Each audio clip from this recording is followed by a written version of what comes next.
All right. As I said earlier, we all age, and we are the agiest population in the history of the planet. That's right. We're the fattest, and we're the agiest. We've got, I think the last figures I read, about 650,000 superannuitants in this country. Actually, my next guest might be able to correct me on that. And we're going to have a whole lot more. One of dealing with an ageing population is going to be probably the greatest issue, both financially and socially, over the next 20 years, not just in terms of public health needs and dementia units and the like, but also in the payment too, and whether or not our superannuation scheme is sustainable. We're being told by a number of experts, and have been told for 20 or 30 years now, that it is not. But also how you perceive age is important as well. What do you do when you get there? And how are the aged perceived by those who are paying, if you like, the taxes for me to receive my superannuation and go to the top of the queue for healthcare? Joining us to talk about this and related issues is the Vice President of New Zealand Grey Power, Peter Matcham. Pete, good morning to you. Nice to have you on the show. Good morning, Michael. Thanks very much for having me. The first thing I want to talk about two things. First of all, the perception of the elderly, and then the elderly's perception of themselves. The first thing is that there is a growing perception, and I'm picking it up at the moment, that somehow the baby boomers, of which I presume you and I are part, have had it good, and that we are imposing great evil upon the generations that come after us. Is that something that you've discussed at a national level?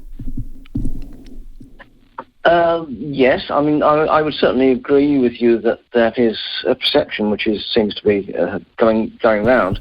I would, from my perspective and my research, I would certainly say that the first part of that is quite correct. I think we have had it good, both materially and socially. I would certainly take issue with the second part. I don't think we are creating issues. There have been issues which we may very well have been party to in the past, but not currently, I don't think. Hello, Pete. Hello. Yep, I'm still here. Yep. Sorry, I missed that last part. You're just saying that. Sorry, yep. You carry on. Yeah, sorry, I was saying that. Yes, I would agree with the first part of your statement, that I think we as baby boomers have had it good. We've had, both materially and socially. If we look at the changes in what we are able to do compared to our parents, the change is amazing. But I don't think I'd perhaps take issue with the idea that we are creating insurmountable problems for those that are coming on. Well, there's a lot of us, aren't there, Pete? I mean, and we are growing. I mean, what are we? Are we up to 650,000 over 65 now? Yes, that's about right, yes. And as you say, more importantly, I think, is that the over 65 age group is going to end up as the biggest slice of the population fairly shortly. Okay, well, that's interesting, because in terms of political issues, and national superannuation would be right at the top of it. It's a massive issue. We all receive it, irrespective of our means or our asset bases. Do you think, is Grey Power's view, that that's still the way to go into the future? Absolutely, and that's not just. I'm not just saying that because I'm getting it, as I'm assuming you are as well. But because it is quite clear, if you look at the financial data, that it's actually the cheapest way of doing it. The countries where means testing and other mechanisms are used to target things, it actually costs more per head than the way New Zealand does it. Yeah, but should people who are working, or people who have got, millions of dollars in the bank, be calling upon the state to also pay them a sum of money when, in essence, they don't really need it? No, I understand what you're saying, and that's something which I suppose ultimately comes down to the individual. You don't have to claim super if you don't need it. But I don't know too many people who turn down. I don't know too many people who turn down free money, Pete. No, that's true. But again, let's be honest, the number of millionaires who are pulling super is pretty damn small, really. Well, I think everybody, that person with their house over $1 million. Well, that's the next thing. We also get access. Well, that's a really good point, actually, there, Michael. Yeah, I mean, if you want to talk about the problems with differentiating between income and wealth, I mean, that's a really big subject which does need to be explored. I'm happy to do that, but I'm not sure it's what you want to talk about today. No, well, I mean, and that is, well, it's funny you should say that, because we've already had a minister 2 weeks ago, David Parker, talk about essentially rich people being asset rich and not paying their fair share. But you could also make that allegation, I think, of mortgage-free elderly in this country sitting on properties of maybe $1-2 million, and they have a huge amount of asset wealth still drawing upon the state. Is that a debate you think we have to have? I think I do agree that that is a debate which we need to have, absolutely, and it's something which, to be fair, it is a debate which we in Grey Power have been having with people like Treasury, and I can say that I have been involved in those discussions for about over 10 years, so it's nothing new. So I assume that Treasury are pushing back, are they, and saying it is time for us to consider your asset wealth when it comes to the advantages or financial emoluments you might receive when you get to a certain age. Is that the kind of discussion, or is it around things like rest home subsidies, how far you should have to divest those assets before you can access rest home subsidies if you go into that particular part of your life? Yeah, I think you're right, and they're both tied up. But yes, I think any classical economist will say that it doesn't make sense not to consider people's wealth when allocating state benefits. The other thing, of course, is... carry on. Sorry, I was just going to say that the problem for older people, of course, is that how do you draw down on that wealth if it's your home? Yeah.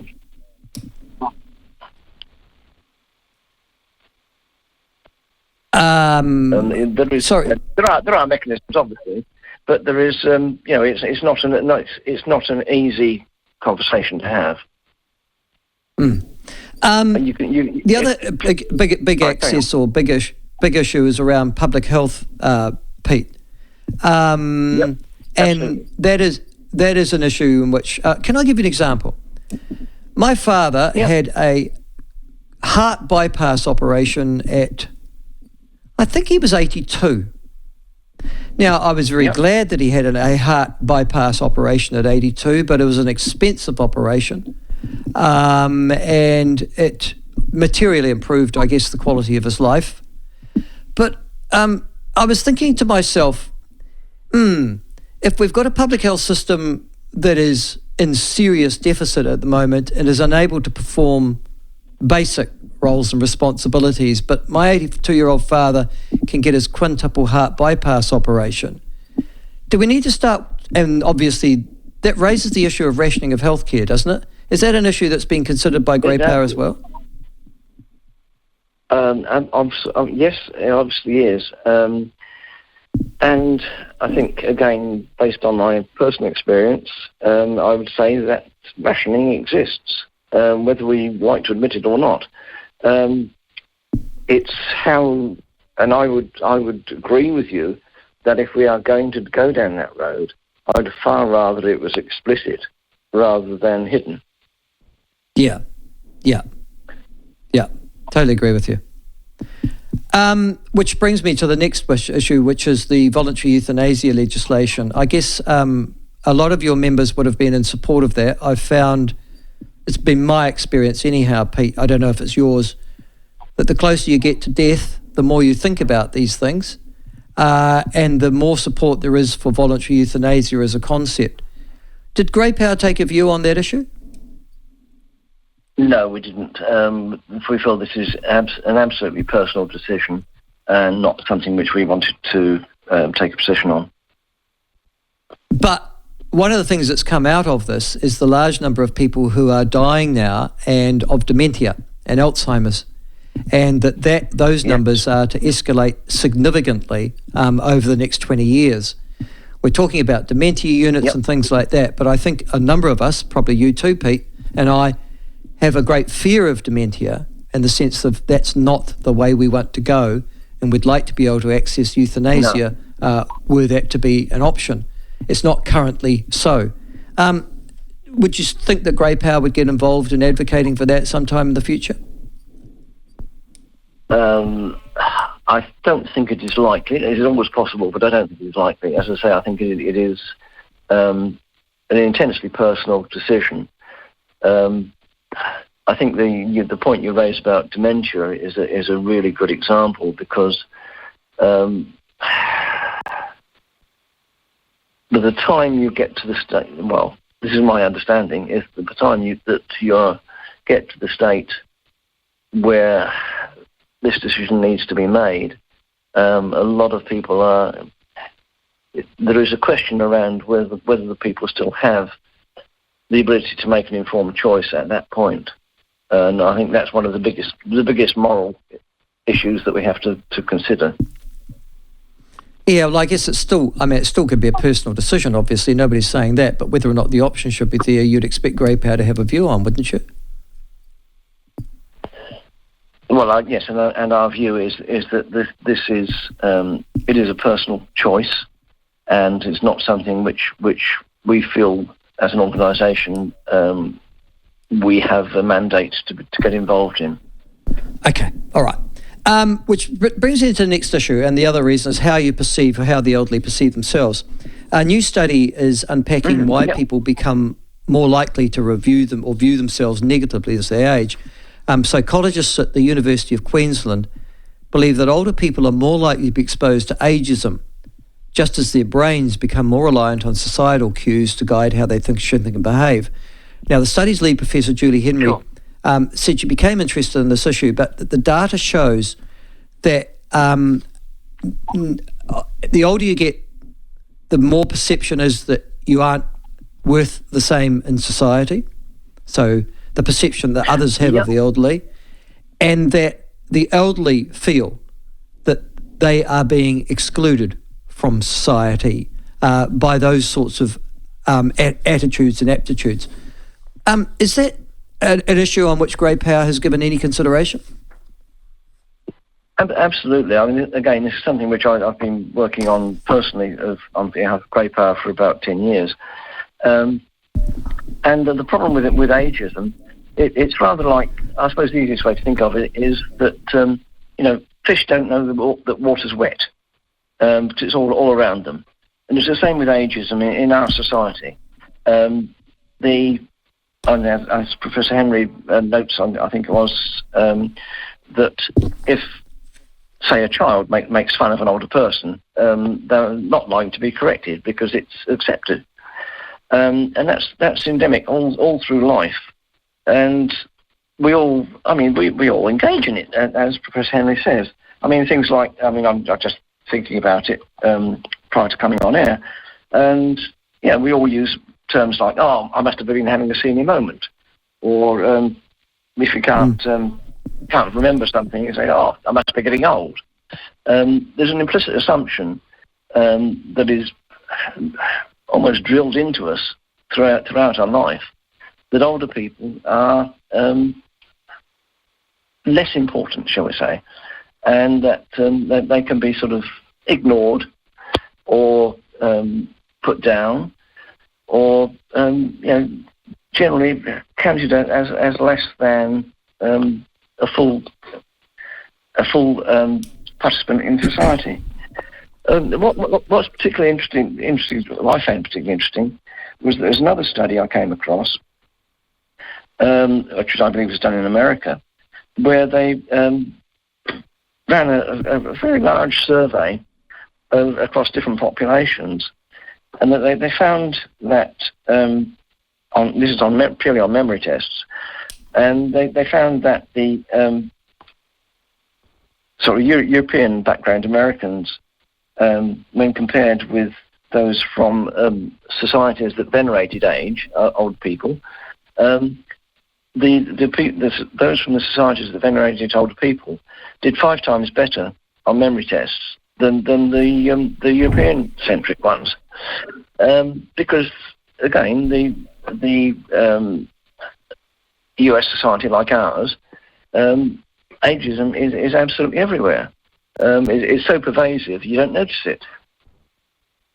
No, it's a fair point you raise. I mean, if you were going to treat the elderly as just, let's say, trans, just to be very woke for a second, of like the same rights as trans folk, or if the same right as Chinese or Maori or Pacifica, if you applied the same terminology, you're absolutely right.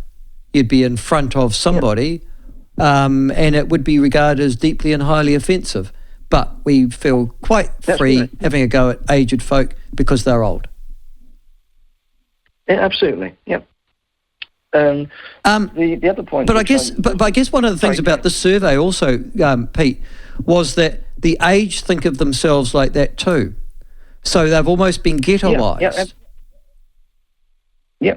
No, that's right, and then that's what I was trying to say. That I having been brought to my attention, I realised I do it as well. You say, I can't remember something. I must be having a senior moment, which, you in reality, you're no more likely to forget than I was, 25 years ago. But you blame it on your age rather than just saying, "Oh, blow it, I can't remember." Right.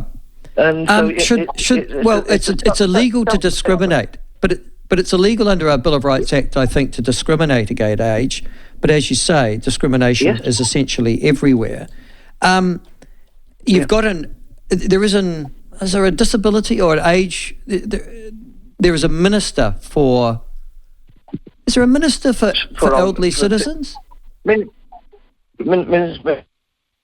Currently, our local MP. You've forgotten. I've forgotten. Oh, how embarrassing. It doesn't matter. Nevertheless, it's okay that you can't remember, because I can't remember either, which shows you. Minister of Senior Citizens. That's right, Minister of Senior Citizens. Yeah.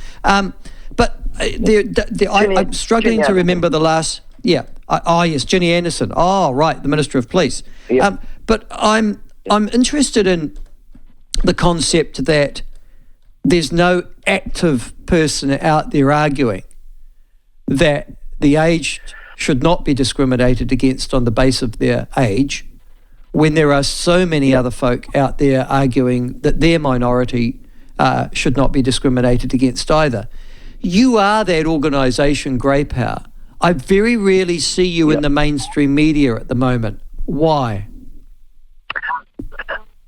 Well, as a media person, you will know that the media organisations choose what they publish or talk to.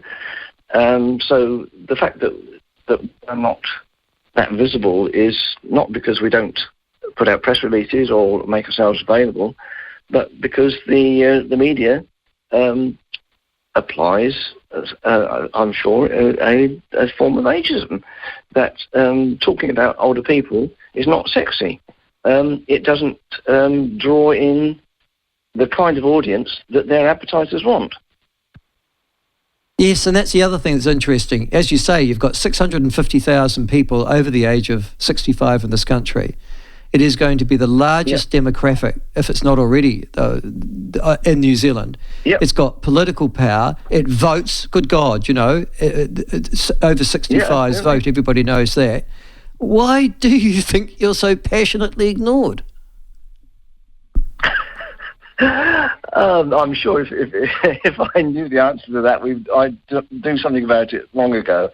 Part of it is exactly what we've been talking about. The total institutionalized approach to age in our society means that it's just accepted. So unless there is some radical change, and I suppose one of the things that has always puzzled me, I mean, I'm not saying this is probably not the case today because of the inflation situation we're in. But when I first started looking at this, so about over 10 years ago, the older people were the group with the highest disposable income. But and I can never work out why advertisers instead targeted young people. No, I've never understood it either. They go after the 25 to 54-year-old. I think it's because they have to spend all of their money living, whereas I think the theory is that those who are 55 plus are sufficiently secure that they don't necessarily make new purchases as much as 25 to 54-year-olds. But I agree with you. I've always found it odd too.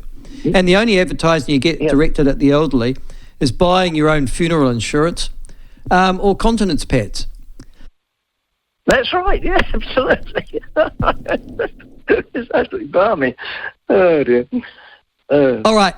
Can I just thank you for helping us, Pete? We'll talk to you more longer because I have noticed that grey power and those who advocate for the elderly now are the last people that the media will go to for commentary on anything when so many of your groups are affected and of our age group are directly affected. But thank you for joining us today, Pete. Enjoyed the conversation. Have a very good weekend, my friend.